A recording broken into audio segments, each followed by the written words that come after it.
escaped my view, so I escaped my team's view, more to the point. So employer branding is really, really key.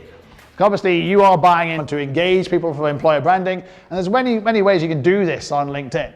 I like this way here from Paul, for example. He's got his mission statement. Vision statement for the brand up here. I particularly like the bit where he says, "We drink beer and hug dogs." That's a great vision statement for employer branding. But he's putting it up there to make sure you know who Green Gaming are, for example. Other ways of doing it, things like this. James has gone big with the red, the branding, and then every single member of the team is doing it, apart from Jennifer. Jennifer said, no, I don't want to have a red background, I want to have a nice black background instead. And the same thing here, Alison's gone all red and white with hers, for example, so all her team members are red and white. Great employer branding. Matthew went with a whole orange circle, doing SEO. Every single member of the team did it, apart from Nicole, who doesn't want to work there anymore. And you do ultimately need to market your company through your leader. So whether it is Ian, for example, whether it's Sarah, one of your other leaders, for example, market the company. The fundamental reason why is this. There are 600 million people on LinkedIn. There are only 4 million people who bother to follow LinkedIn on LinkedIn. And if you can't persuade 600 million people who have some kind of affinity on LinkedIn to follow your own company page, that's a very bad testament about people following pages on LinkedIn. The fact you've got 90,000 followers on your page is fantastic. But it's very hard to get people to follow company pages. And LinkedIn can't even do it themselves. Neither can Microsoft. So Jeff Weiner has 9 million followers, twice as many as LinkedIn's company page. Microsoft, for example, who own LinkedIn, have got 6 million followers. So it's only 1%. Even Microsoft can only persuade 1% of LinkedIn to follow them. Whereas Bill Gates has nearly 20 million followers. People follow people on LinkedIn. They don't follow company pages. So it's all great that you're sharing from the company page, because that's a fantastic thing to do, but you need to mix it up by sharing your own thoughts, because people relate to you. So you have to share your content. Talk about your experiences, about living in Singapore, about working at MBS, about what you do, about some of the great events you put on. Tell the stories. Don't just share things from the company page. Do that as well, but mix it up, mix it up, mix it up. Because you have to lead by example. You look at Rico de Blanc, for example, and although he owns lots of Ritz-Carlton properties and W's, he's not always promoting about that. He's talking about things like happy employees, happy guests, which is obviously true here too. Or what Apple learned from the Ritz-Carlton.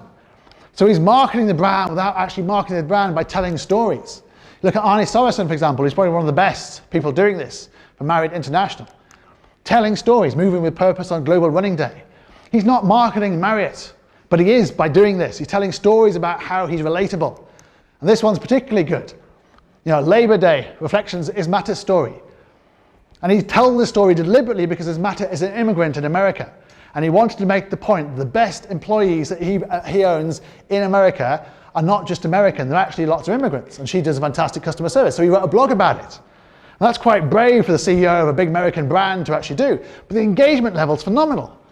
And they're much better than Marriott's own page. Now Marriott's own page has nearly 250,000 followers, 750,000 followers, which is more than Arnie's does, but the engagement levels are pathetic. So Arnie's getting 10 times the likes, the comments, the views than Marriott are getting, even though he has less followers. Because people relate to him. People follow him. They don't relate to a company purely like that. So you need to market Marina Bay Sands through your profiles and your leaders' profiles, but particularly your profiles, the essence of social selling. People relate to you, they buy you. And the best example of that is actually Richard Branson, who does a wonderful job of doing this for the Virgin Group. So all his blogs about culture, about entrepreneurialism, and he's got 18 million followers. The top Virgin company only has 120,000. And the engagement levels are pathetic. People don't relate to a plane company, they relate to Branson. So he markets the plane company through his blogging, through his content, through his videos. So his engagements are phenomenal as a result of it. Because ultimately it's not what you know, it's who you know. And this is amplified for, used to be, Kevin Bacon. Kevin Bacon, it used to be, knew every single person in Hollywood through 6 degrees of separation. Well, now that's 3 degrees. Because LinkedIn now puts it down to 3 degrees. So if we take my example, I got 10,000 connections in Singapore. That's only important because it leads me to having 300,000 second connections, 1.4 million third connections, which means I can reach myself 1.7 million people in Singapore by having the right kind of first connections. I did the same trick in Hong Kong. I can reach 1.4 to 1.8 million people there. Even in Sydney, 1.9 million people, for example. In Shanghai, 1.7 million. So across the whole of Asia Pacific, I can reach 147 million people by having the right kind of first connections who have the right kind of first connections. So you have to use your network and build your network up. Even in London, where I haven't been for 5 or 6 years, got 3.5 million followers. And in Europe, well, again, I don't live, I got to reach 125 million people by using the power of LinkedIn to my first, my second, my third connections. You can do the same thing by having the right amount of first connections. Use the power of the network of LinkedIn to connect with the right kind of people. Because ultimately, people are buying people. Great example of that is Elon Musk. He markets the brands through his personality, through his personal branding, through his content marketing, through his social selling. Because basically, there are 12 different ways to engage potential clients on LinkedIn. I'm going to show you 3 of them. The first one is who viewed your profile. You've done all this work on your profile. You've optimized your profile, you keyworded your profile, you're doing content marketing. People will start coming to your profile as a result of it. So then you have to reach out to them. Don't just leave it there. Reach out to them. Say, thank you for viewing my profile. How can I help you? Because they're already starting to research you. They're coming to you. The essence of social selling, you made them come to you. Then you reach out to them and you talk to them. And send them a nice little invitation, not connected. But you personalize the invitation. Even sell to them. Say, hi, I'm in charge of MICE for Japan or Malaysia or Singapore or Hong Kong. I'd like to talk to you about your MICE needs. And then when they accept, start a conversation. And then not only does that get your conversation, it also gets you into their connections. They might know people who actually benefit you for your MICE sales too. So don't just think about connections as being one stop. It's not, it's first, second, third. You get access to their connections by connecting with them. Have a conversation. So Sales Navigator is the key to that. And the key to it is saved searches. So you'll see here, I got 15 saved searches across various different target audiences that we target, whether it's Sydney, Zurich, which is actually our second biggest market, all generated through LinkedIn, Hong Kong, Sydney.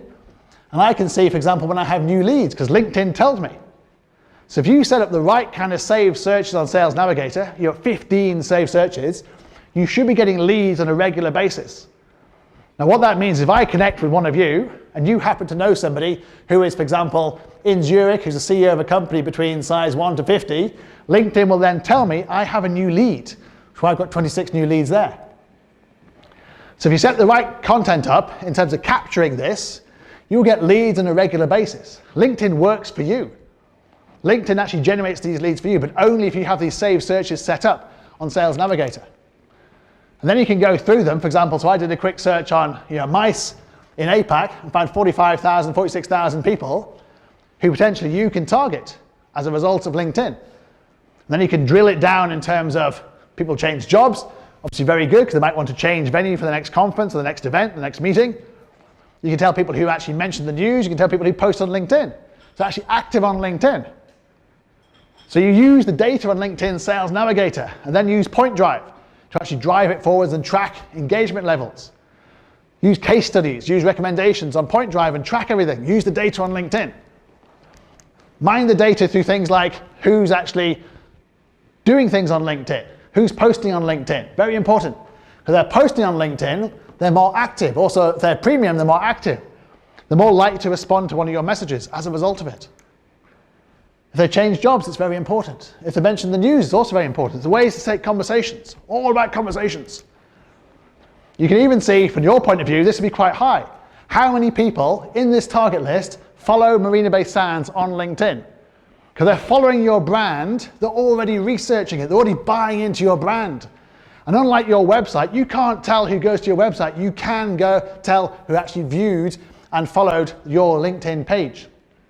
Both your personal page and your company page. The fourth way is basically to engage through notifications. So for example, if I save Ian as a save list, save lead, and it says saved up there, I then see all Ian's notifications, all his leads, all his shares. And it pops up. So if I basically save Mark as a lead, when Mark posts, I get a notification. If I like or comment or share, he gets notification saying Chris has liked, Chris has commented, Chris has shared. And next time he wants someone to do his LinkedIn or his personal branding, he's going to think about me because I'm constantly marketing to him by just basically liking his stuff. You can do the same thing. Think about the top 100 companies you want to work for and save them on LinkedIn, save their principal decision makers, and then like and share and comment on all their content, then they will get notifications saying you have done this. You will be front of mind when it comes to choosing a venue. It's easier then for you to pick up the phone to them or talk to them or message them on LinkedIn. They go, oh yes, you liked my post or you commented on my post, fantastic. Much more likely to actually access and say yes to you because you're socially selling to them. You're actually helping them promote their content.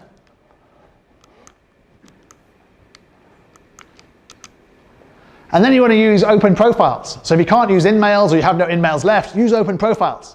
Now the way you see that is on Sales Navigator, and only on Sales Navigator you can actually see who's an open profile. So take an example.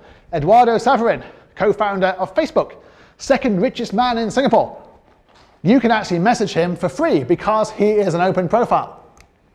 So you can literally message him, don't do it all at once, but you can actually message him and say, Chris said, you might be open to investing in Marina Bay Sands, or my idea. I've got an idea for an app, Eduardo.